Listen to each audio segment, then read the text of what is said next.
My guest today is Carolyn Wall. She is an artist in residence for the Oklahoma Arts Council, has taught creative writing to more than 4,000 children in Oklahoma, operates a national prisoner writer program, and wrote the only literary book about the Oklahoma City bombing. She has received a number of awards for her writing, but this is her first novel. And as I said earlier, Carolyn, you have written all your life so you can become an overnight success with Sweeping Up Glass. I know. Gosh, that sounds like somebody I'd like to hang out with. Well, I'd like to hang out with someone who can write as well as this. This is a beautifully written book. Thank you. Thank you. And I am sure that it is the culmination of your life, really. In more ways than one, there's a lot of my real life inside the book. Mm-hmm. People keep asking me, how biographical is this story? And I think I've got this down to a scientific percentage now, probably 12.77% real, and the rest is totally fictionalized. You know. Well, good. I'd hate to think you'd had to live that kind of life. Well, you know, instead of us owning a grocery store when I was born, we lived over a grocery store, and so, you know, fiction gives you a little bit of space, kind of a security net, a little cushion there when you're writing some tough years. You know, a lot of authors discover that fiction will do that for them, and I loved it. I loved writing it. Well, you know, real life is sometimes very, very sloppy. It's not neat. It's not tied up.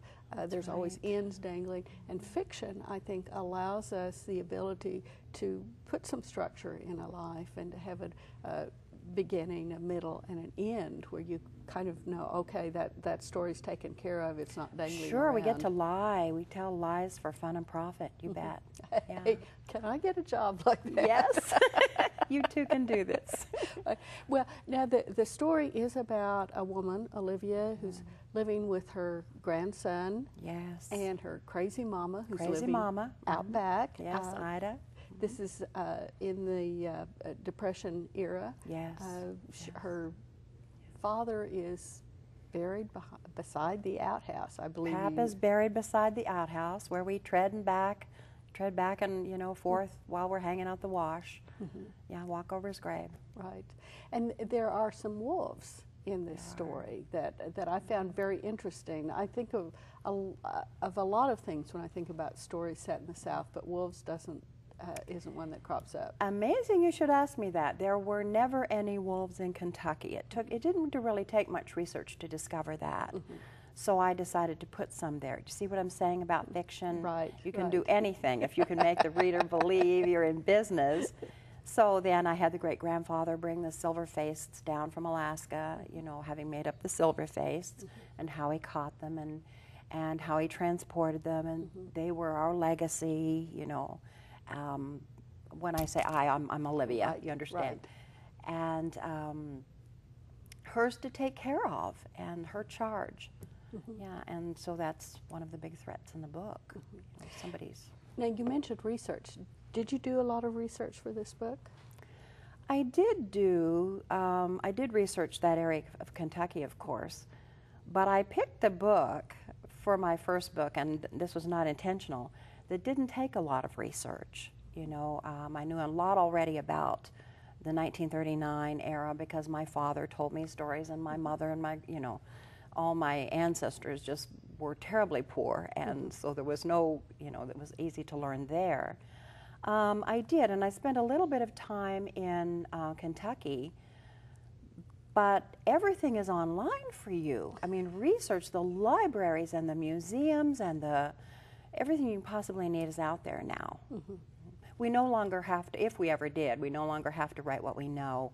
We just learn it. Right, you know, right. So it was some. But I think the emotional intensity of the book is not something that you got by research online. That's true. That's true. That comes from the heart. It truly does. Olivia is, she is me, you know. I think that's one of the great things about the very best books that we read is that we know that author became that person, you know, the two were one for that while. And if they've done it really well, then they're going to make you, the reader, one with them. And that wasn't hard in this book. That was a great gift. It just came. Mm-hmm.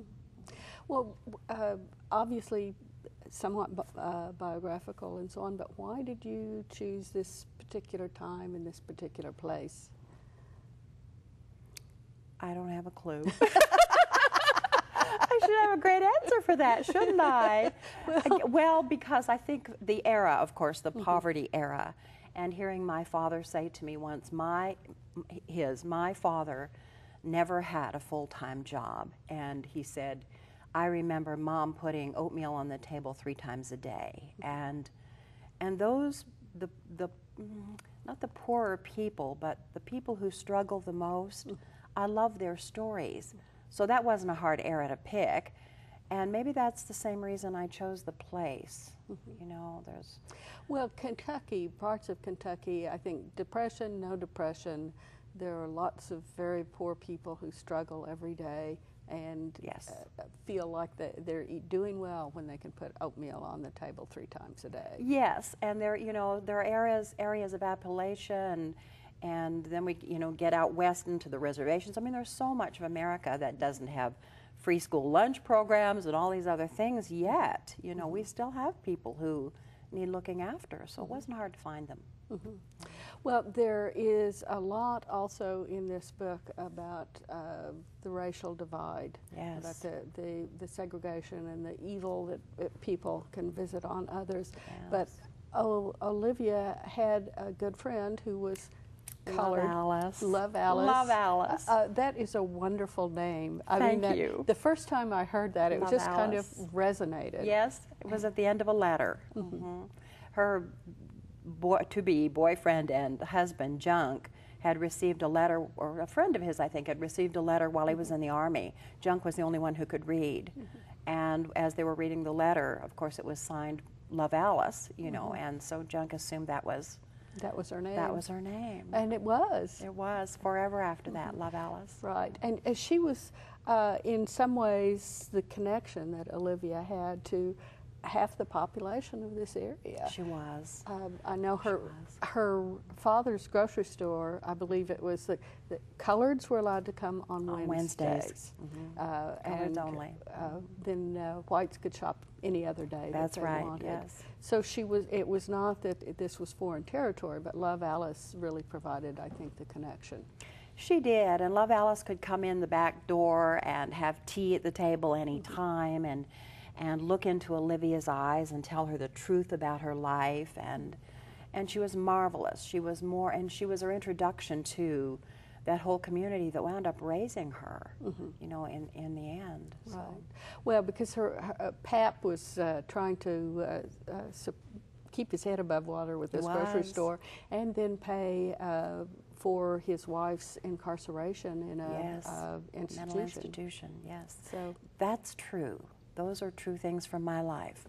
My father did, you know, he had all these wonderful jobs. He sold meat pies from a bicycle basket, and he worked for Canada Box Company and so forth to pay my mother's hospital bills. So, see, some truths you just bring in and pieces of your heart and put into your book, and that makes them rich.